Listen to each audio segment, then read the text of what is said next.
Final Score with Josh Berrian. Razorback Nation, this is your new head football coach, Ryan Silverfield. Can't wait to get to Fayetteville and get started. We're going to bring a lot of success to the Hogs. It's so well deserved. Can't wait to see you. Go Hogs. And there it is, ladies and gentlemen. Signed, sealed, and delivered. Ryan Silverfield, the Razorbacks are all yours. Welcome into another edition of Final Score, everybody.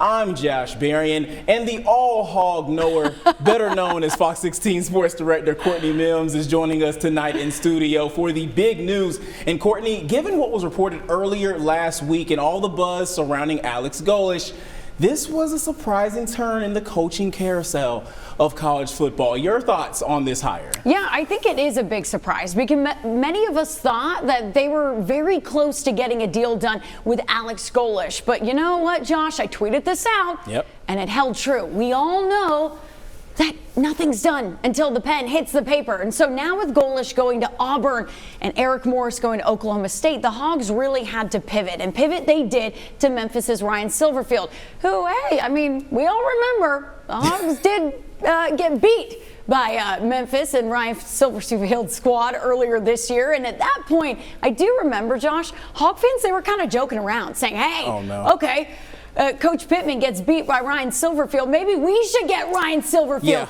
to be our next head coach. Look, I want to know what those Hog fans are thinking right now because, hey, it turned out to be a reality. But we'll see. We'll see how it works out for the Hogs. It's kind of interesting because Kelsey Music ends up beating Mike Neighbors, and now we have Kelsey Music as head coach. And Ryan Silverfield obviously beat Arkansas, and now Sam Pittman is no longer the head coach of Arkansas, and Silverfield is now the head coach at Arkansas. Well, it's just a it's a coincidence. I'm just going to call that. It's a coincidence. But let's dive into who this guy actually is. Ryan Silverfield, he's been a head coach of the Memphis Tigers since 2020, taking the reins of the program from Mike Norvell, who left to be the head coach at Florida State. His overall record in 6 seasons with the Tigers, not bad. He's 50-25 overall and 4-1 in bowl games. But even more impressive, Courtney, is what they've been able to do the last 3 seasons. A 29-9 record the Tigers had, which put the program among the top 15 in the nation in wins, and take his record against the other candidates the Hogs were looking at. For example, Alex Golesh and Eric Morris. He was 3-0 against Golesh and 2-0 against Morris. So, Courtney, there's some good things there with his credentials. Oh, absolutely. I think you see a lot of good right there, especially when you look at that record you said over the last 3 seasons, 29-9. That's pretty impressive, right? The Hogs need a coach who can win right now. To me, hey, Ryan Silverfield, he's done that. He's won. Okay, look, there's a lot of good, but here's the thing. For me, you've got to have financial backing. You do. If you don't have the finances, I don't know, that gets a little dicey with me. I'll even add something positive to his resume, okay? To me, something else positive, Josh, NFL experience. He coached the Minnesota Vikings. He was there from 2008 to 2013 as an offensive quality control assistant, worked his way up to the assistant offensive line coach there. He was even the assistant offensive line coach in 2015 for the Detroit Lions. That is all good, folks. But there's a reason why this hire isn't going over well for the fan base, and it's not just because they wanted a bigger name.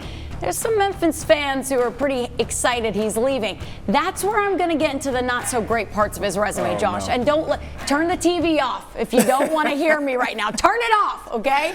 But seriously, I do have to mention why people are upset. And that's because when you look at his record, 12-20. 12-20. He was 12-20 against teams with a record above 500 while he was at Memphis.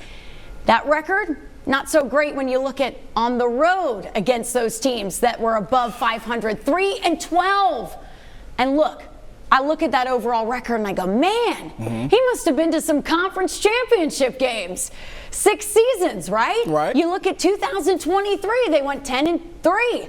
You look at 2024, 11-2 with the Tigers. 2 back-to-back 10-win seasons for the first time in program history. So you're going, Courtney, yeah, he must have won a conference title. Nope. No conference titles in 6 seasons. Never able to win a conference championship under him. So you know what, Josh? I say all that. There's positives and negatives. But again, there are.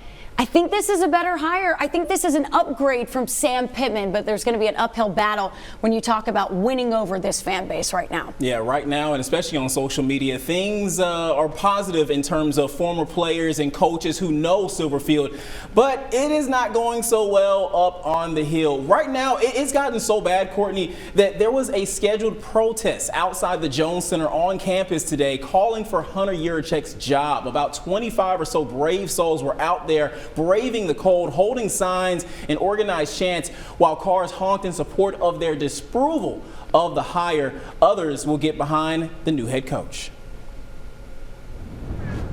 I'm okay with Silverfield. I want him to be given a chance. You know, everyone deserves a chance, but I think it's time for Hunter to step away. That's 2 football hires. That's usually what an athletic director gets. We're not excited about this. A lot of the people here, they want a Greg Schiano this. They want a Mark Stoops this at A&M. They want Silverfield to not get the job.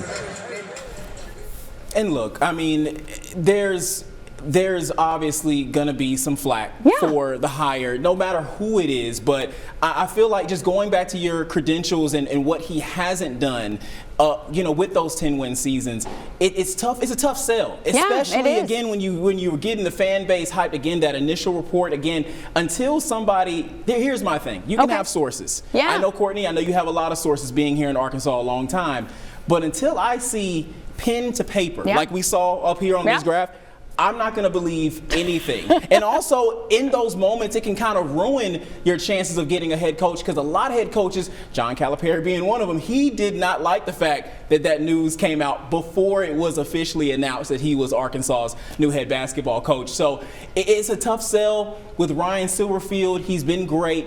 And I also think that it was really tough to get a big name coach here because, again, Arkansas losing 10 in a row the first time in program history, 2-10. You have Hunter Yurichek, your AD, coming out talking about how Sam Pittman didn't have the resources and didn't have the financial backing. Why would a coach want to deal with that type of conundrum?